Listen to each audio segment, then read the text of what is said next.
Hey class, Mr. Bean here. Good morning. AP Physics, and this will be our discussion or introduction to centripetal acceleration and centripetal force. This will be the non-calculus presentation.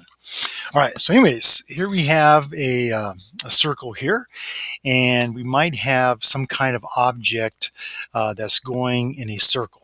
So it might be a string. So it could be like somebody swirling a string around like this. And we'll go ahead and pretend this is the center. And we're going to kind of draw the string like this, tension, okay? And we'll have something here like a ball or a stopper or something, some object. And this object here, we'll go ahead and call this mass. We'll say MS, mass, the swirling mass. This is the thing that's going around in a circle. All right, so we have a circle here, and clearly we can see that this here is going to be the radius of the circle, and the circumference is all the way around, right? Circumference is all the way around, and if we know the radius, the circumference, or usually it's c, but we'll go ahead and say the distance that the circumference covers is going to be, we'll say 2 pi r. Okay, that's the distance of the circumference. So it's 2 pi r all the way around the circle. Okay, and the radius, of course, we see it right here. Okay, so it's going around. Okay, now let's say it's going to go in this direction like this. So the time it takes to go all the way around is called the period. So the period is the, we'll say here, time for one revolution. Okay, one cycle or one revolution is the period. And we'll go ahead and use a capital T here for period. And the units are going to be in seconds, SI units. Now before we had T for tension, but T is also used for period. So in this case, T represents period, the time to take it, time to complete one revolution. Now, closely related to the period is the frequency. Okay, so the frequency, which say is f here, is going to be one divided by the period. Okay, so now the period could be one revolution. It's usually referred to as one cycle. Okay, so one cycle. So this is one cycle all the way around, or one revolution. So frequency is usually given as cycles per second. Cycles or revolutions per second. We'll say cycles per second. Okay. More importantly, it's usually 1 over seconds. Okay. So this has a special name. 1 over seconds is what we refer to a term or a unit called hertz. Okay, so hertz is cycles per second, or it's a unit used for frequency. Now, for velocity here, right? So here's velocity, and we'll go here and go velocity. So velocity normally we associate with distance divided by the period, or distance traveled divided by the time it takes to go all the way around. So in this case here, if I want to know the velocity as it goes all the way around here, it's going to be 2 pi r, like so, divided by the period, which is t here. And we can see with our units here that we get meters per second. So this is one way to express velocity. Now, because velocity or speed, you can say the magnitude would be the speed or the velocity. Okay. All right. Now, okay. So, all right. And pause here real quick. All right, so next we're going to discuss how does arc length, this thing called angular velocity, and the units of radians, how this all fits in here. So again, we'll go back to our example here again. Here's our center, and here's our string right here going in a circle. And we'll go ahead and here's our bob here, or our mass. And this mass is MS, so swinging mass. Okay, so it's going in this direction here. So at this point right here, we can draw an initial velocity vector. So right here at this point here, I can kind of draw this tangentially right here, make sure, and we will call this here VO. So this is the initial velocity vector right here. Okay, that's going to be seen right here. And then we'll go here and back to black. So at some time t, it's going to move up to here.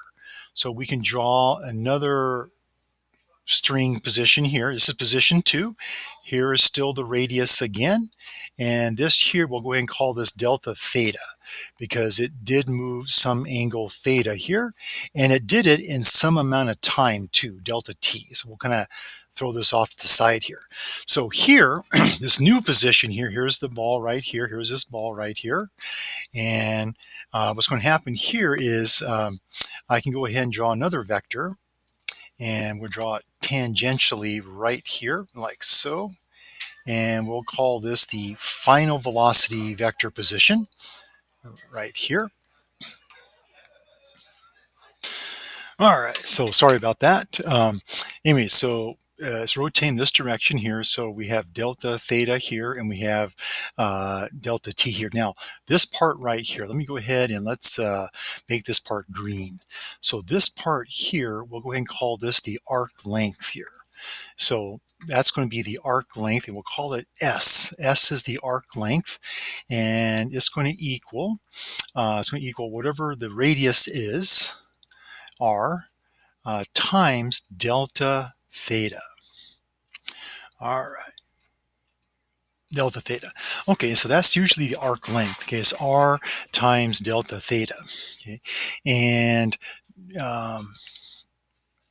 okay, now usually delta theta here usually is measured in radians. Okay, but we'll discuss radians here in a second.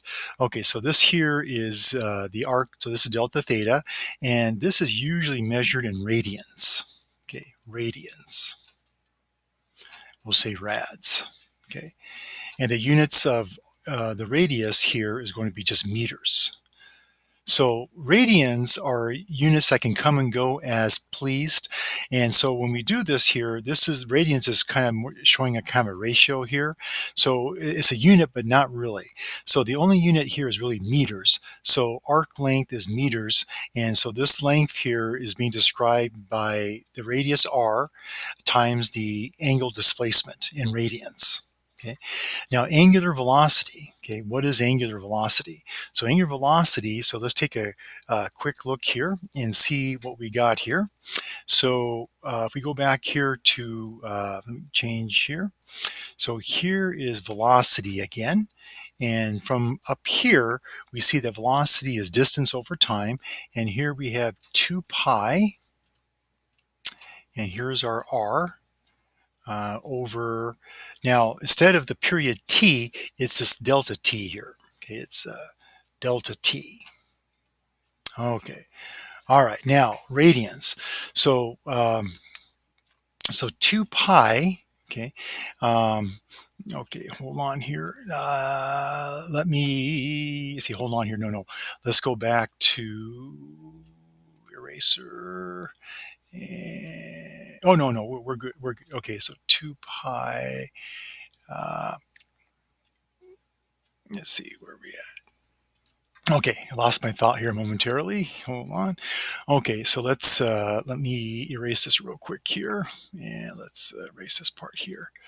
Okay, so the angular velocity is going to be the arc length traveled divided by delta t. Okay, so or angular velocity. Okay.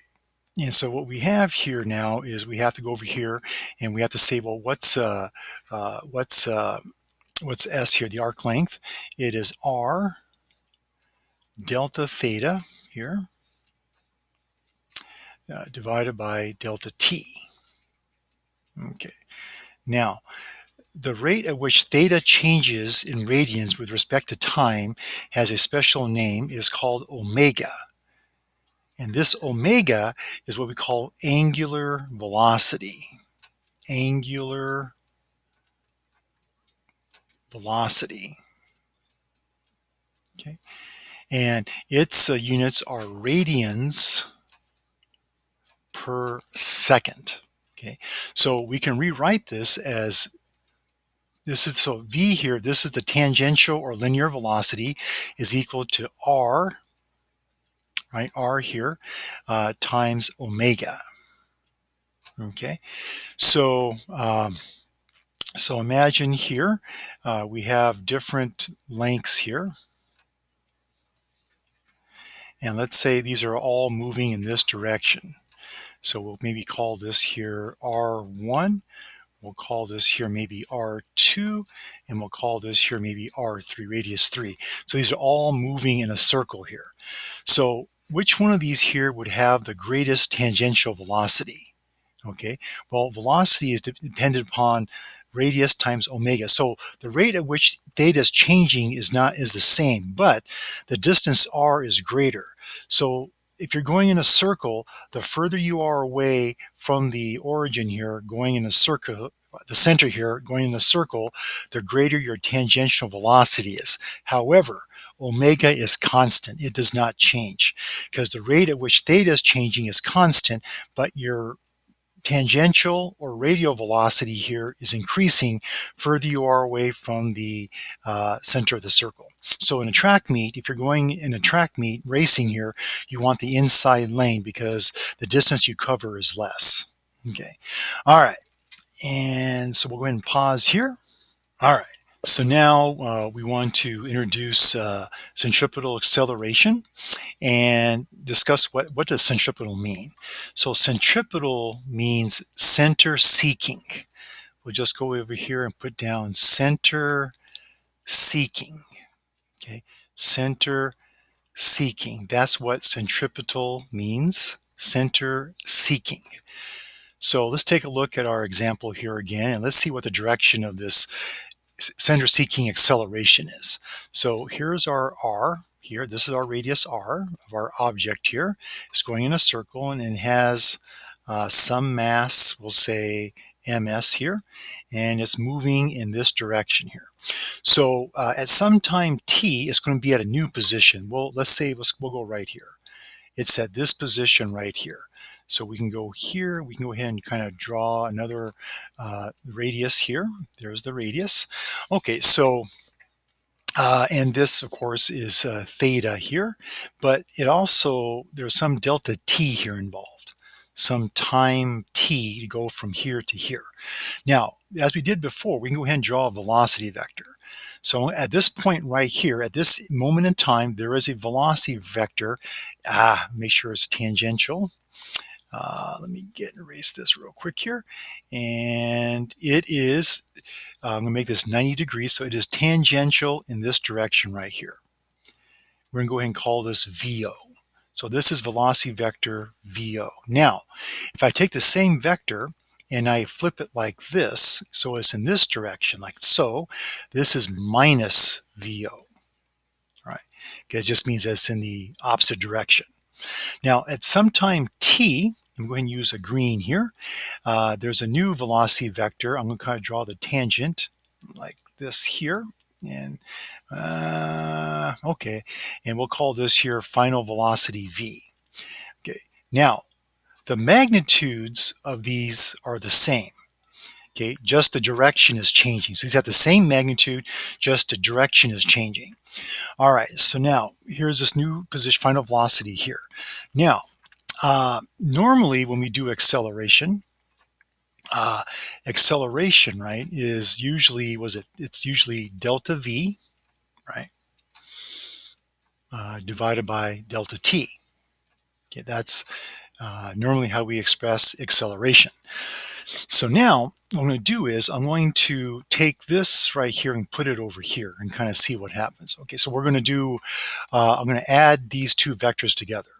So what I'm going to do is I'm going to take the final velocity vector and I'm going to subtract the initial velocity vector. So this is going to be delta v. So delta v equals v minus VO. But I can also express it like this as well. Here's v. I'm going to do plus minus VO, like so.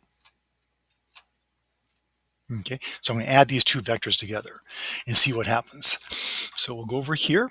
And I'm going to take this vector here. I'm going to kind of carefully draw it right about, man, I need a stylist. Okay, need that for Christmas. Okay, and it's this color here. I'm going to kind of draw it straight down like so. Okay, there we go. So this here is minus VO, like so. Okay, now the resultant vector, we'll use blue here. The resultant vector is going to be in this direction like this here. And so this resultant vector is center seeking. It's in this direction here.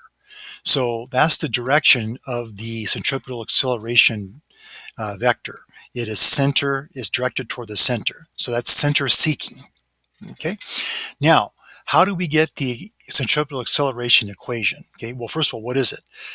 Most textbooks will tell you that the centripetal acceleration, okay, the magnitude of this can be expressed as v squared over r.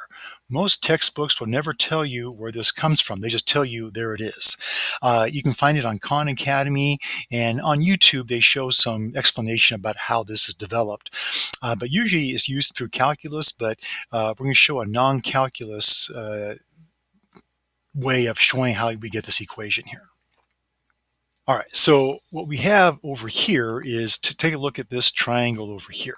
Okay, take a look at this here, and so I'm going to let's read. Okay, now I'm going to redo this again.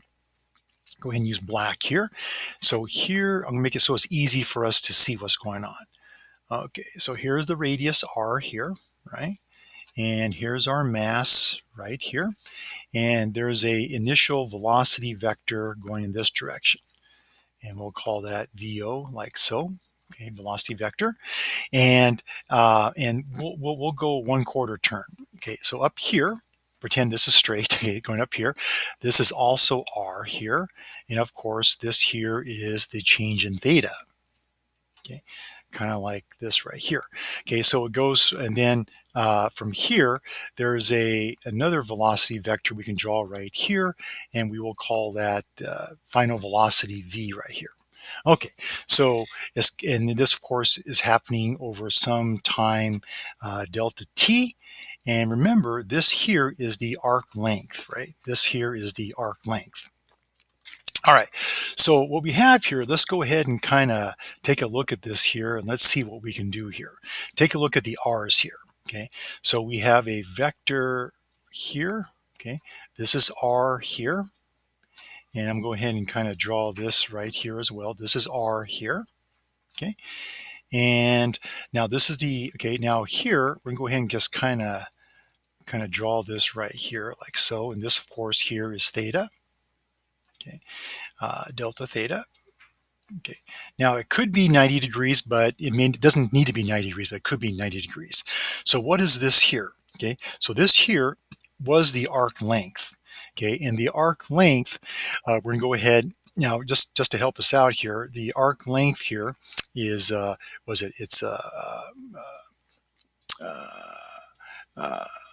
see, it's the arc length, and so arc length. So if I remember now, velocity was equal to s divided by delta t, right? So I can rearrange this and say that s is equal to v delta t, like so. So this is going to be v delta t. All right, so that's the hypotenuse here. Okay, so that's the way to express this triangle right here. If we take this vector, put them together, this here would represent the arc length. Okay, all right. Or it's v delta t. That's the distance traveled here. All right, so now if we go over here, take a look at this vector here. So now this is position. Now this over here is going to be take this velocity here, and if I take this velocity, so let's see what we got here. Oh yeah, so remember now, this vector here was minus VO. Okay, so let's go ahead and throw this over here, and we'll kind of go like this here, and we'll make sure this here is minus VO, like so. All right, so we'll take a look at these two vectors, and let's transpose these vectors over to here. So we have this vector here like this, and this here will be final velocity v, right? And this here will go straight down, is going to be our minus VO. Okay, and here is our delta theta, just to kind of, so it's easiest for us to see. So let's take this now and let's make a triangle like this over here. So if I do that, I'm going to flip it around. So this here is going to be minus VO, like so. And this here is going to be V, the final velocity vector here. Okay. Now, what we want is we want the magnitudes of these, the magnitudes. Okay. Here's our theta now. Okay, and we want to go ahead and make the hypotenuse here. So what is this? Okay, so this is going to be delta V. Okay, this vector was delta V. Okay, the change in velocity. Okay, that's what this represents here. So now it looks like we have similar triangles. Okay, we have similar triangles. Okay, so let's see how we might be able to do this. Okay, so let's take a look at this and this. So if I do that, I'm going to go here over here and put down R for triangle. R is to V, we'll say delta T right here. Okay, and we'll use the corresponding side here and the corresponding side here.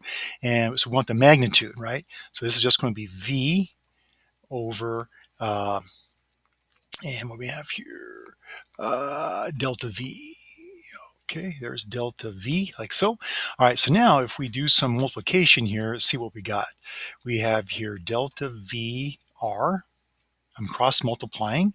And here we have V squared delta T. Okay, all right. So now what we do is we're here. So this is going to be, so we have V squared delta V. Okay, so let's go ahead and kind of rewrite this as delta V over here. And here's our delta T here. And this will be V squared over R. All right, so what is delta V over delta T? Well, that's just acceleration. And that's going to equal V squared over R. And that's where this equation here comes from.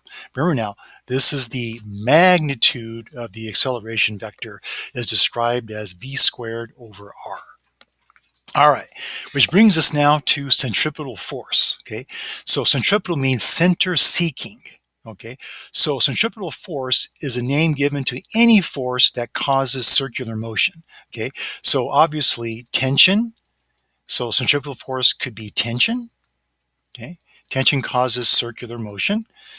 Friction. Okay, you turn on a curve, you walk in a circle, drive a car, go around a curve. It has friction causing you to go in circular motion. And then there's also gravity. Okay, gravity. Okay, this will lead us into our next section in this unit, gravity. So all three of these are your common forms of centripetal force. Okay, so let's take a look and see what that means. So here is some of the forces. We're going to go ahead and say C for centripetal is equal to, we'll say M, and this here will be centripetal acceleration. So now we'll go some of the forces. Again, it could be more than just one force. Some of the forces is equal to, so in our example here, this is going to be the swinging mass. Okay, so here's our example here. This is R. Here's our ball here, and it's going in this direction here. So it has a mass of ms. Okay, so the centripetal force is in this direction, which is also the same direction as the centripetal acceleration. These are in the same direction. So over here, we're going to have v squared over r. So this is one way to describe centripetal force, is this formation here. However, remember that velocity was also equal to 2 pi r over t squared. Okay, so go ahead and make that substitution here. So here's our mass of our swinging mass here. Now I'm going to go ahead and we'll put this R right here so we're kind of clear what's going on. And I'm going to go ahead and put in here 2 pi R over T. Hold on. Ooh, this is just T. Ooh, not T squared, it's just T. All right. And we'll go ahead and square here. Okay, so make sure that's not there. So now when I do this, we're going to have mass of the sphere right here, or the mass of the swinging mass. This is going to be 4 pi squared r squared all over, and this is r here, and we have here t squared. Now take a look at some of the, so now when we do this here, some of the forces, centripetal also equals the mass of the sphere times 4 pi squared.